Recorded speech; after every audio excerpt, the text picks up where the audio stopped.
Next, जय महाकाल मेरे प्यारे भाइयों और बहनों।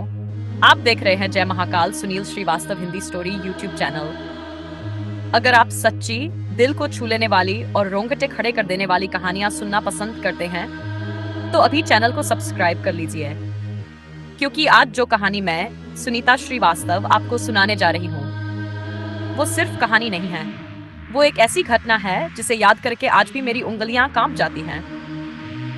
और सबसे पहले आप सभी को होली की ढेर सारी शुभकामनाएं। भगवान करे आपकी जिंदगी रंगों से भरी रहे। लेकिन कभी कभी कुछ रंग ऐसे भी होते हैं जो जिंदगी भर नहीं उतरते।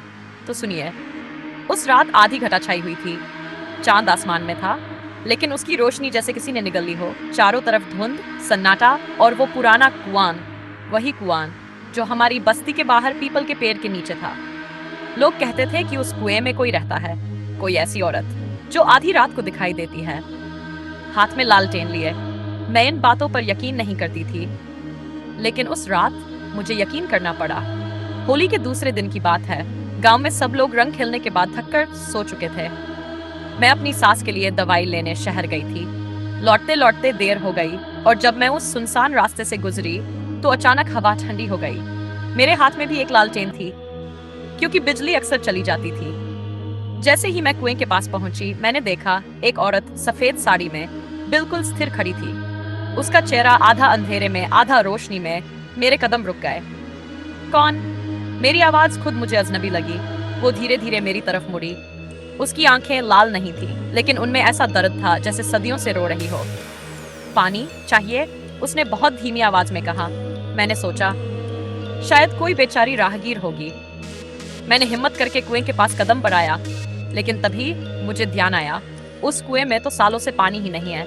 मैंने घबराकर कुएं में झांका। अंदर सिर्फ अंधेरा था, गहरा, बहुत गहरा। तभी पीछे से आवाज आई, उसमें मत देखो। मैं पलटी। वो औरत अब मेरे कुल पीछे खड़ी थी। इतनी जल्दी? अभी तो वो कुएं के पास थी। मेरा दिल तेज तेज धड़कने लगा। तुम यहाँ क्यों आती हो? उसने पूछा। मैंने हकलाते हुए कहा, मैं तो बस घर जा रही हूँ।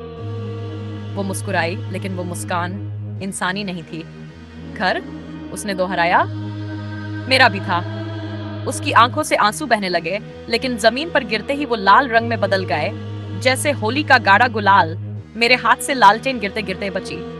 दोस्तों, मैं आपको सच बता रही हूँ, उस पल मुझे लगा मैं बेहोश हो जाऊंगी। कभी कभी हम सोचते हैं कि भूत प्रेत सिर्फ कहानियों में होते हैं, लेकिन जब वो आपके सामने खड़े हों तब समझ आता है कि डर क्या होता है। मैंने हिम्मत करके पूछा, तुम कौन हो? वो और करीब आई। मैं वो हूँ जिसे इस कुएं ने निगल दिया। मेरे पैरों तले जमीन खिसक गई। गांव में एक कहानी थी। सालों पहले होली की रात एक औरत गायब हो गई थी। लोग कहते उसने खुदकुशी कर ली, कुछ कहते थे उसे धक्का दिया गया। मुझे धक्का दिया गया था। उसने जैसे मेरे मन की बात सुन ली। उसकी आवाज अब गुस्से से कांप रही थी। रंगों के दिन मेरे खून से रंग दिया गया। अचानक हवा तेज हो गई, पेड़ झूमने लगे, मेरी लालटेन बुझ गई। चारों तरफ सिर्फ अंधेरा, और उस अंधेरे में उसकी फुसफुसाहट। तुम मेरी बात सुनोगी, सुनीता? मैं सन्न रह गई। उसे मेरा नाम कैसे पता? मैंने कभी उसे देखा तक नहीं। उसने मेरे कान के पास आकर कहा, क्योंकि अगली होली तुम्हारी है। मेरे शरीर में जैसे जान ही नहीं रही। दोस्तों, उस रात मैं कैसे घर पहुंची मुझे याद नहीं। सुबह जब मेरी आंख खुली तो मेरे हाथ पर लाल रंग लगा हुआ था, लेकिन मैंने तो रंग खेला ही नहीं था। क्या वो सपना था, या सच में कोई अधूरी आत्मा मुझसे कुछ चाहती है? अगर आप जानना चाहते हैं कि उस औरत का सच क्या था और क्यों उसने मेरा नाम लिया, तो जुड़े रहिए Jai Mahakal Sunil Shrivastava Hindi story YouTube channel के साथ। जय महाकाल मेरे अपने लोगों। आप देख रहे हैं Jai Mahakal Sunil Shrivastava Hindi story YouTube channel. मैं हूं आपकी अपनी सुनीता श्रीवास्तव, और जो कुछ मैं आपको बताने जा रही हूं वो मेरे साथ सच में हुआ था। होली की वो रात बीत गई, लेकिन उसका साया नहीं गया। सुबह जब मेरी आंख खुली तो सबसे पहले मेरी नजर अपने हाथ पर पड़ी। लाल रंग अभी भी लगा हुआ था।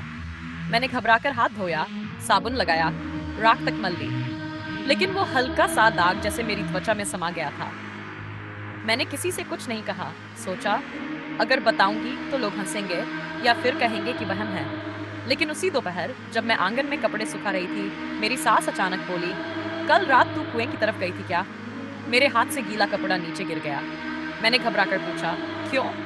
वो बोली, तेरे पीछे पीछे कोई औरत आई थी, सफेद साड़ी में, मैंने छत से देखा।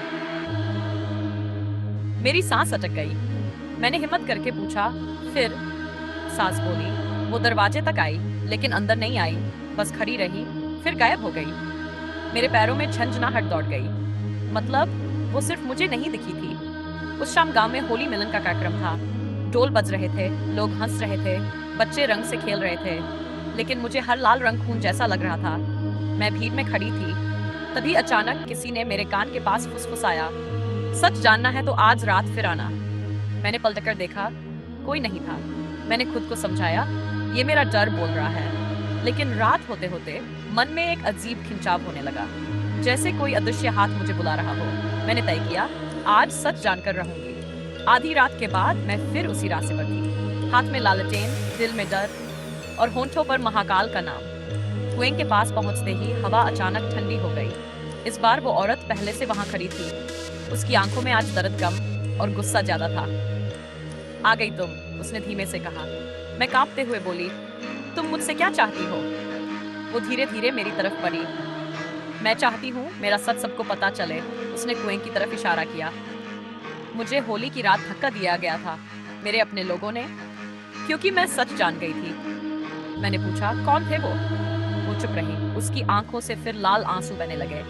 इस गांव में ही हैं, आज भी उसी रंग में खेलते हैं। मेरा दिल जोर से धड़कने लगा। अचानक उसने मेरा हाथ पकड़ लिया। उसका स्पर्श बर्फ जैसा ठंडा था। मेरी आंखों के सामने अंधेरा छा गया और अगले ही पल मैं कुछ और देख रही थी। होली की रात, ढोल, हंसी और वही औरत हुई। फिर अचानक दो परछाइयां, झगड़ा, धक्का और वो कुएं में गिरती हुई। मैं चीख पड़ी। दृश्य खत्म हुआ। मैं फिर कुएं के पास थी, लेकिन अब मेरा हाथ भीग रहा था। नीचे देखा तो मेरी हथेली पर पानी नहीं, खून जैसा लाल तरल था। वो औरत बोली, अब तुम जानती हो, अब चुप मत रहना। मैंने डरते हुए कहा, लेकिन मैं क्या कर सकती हूँ? वो मेरी आंखों में देखते हुए बोली, सच बोलना वरना अगली होली। उसकी आवाज धीमी पड़ गई, लेकिन उसका चेहरा मेरे बिल्कुल पास आ गया। अगली होली कोई और गिरेगा। इतना कहकर वो अचानक गायब हो गई। मेरी लालटेन खुद ब खुद बुझ गई। दोस्तों, उस रात के बाद से गांव में अजीब घटनाएं शुरू हो गई। जिन दो लोगों की परछाई मैंने देखी थी, उनमें से एक आदमी अचानक बीमार पड़ गया और दूसरा हर रात चिल्लाकर उठता।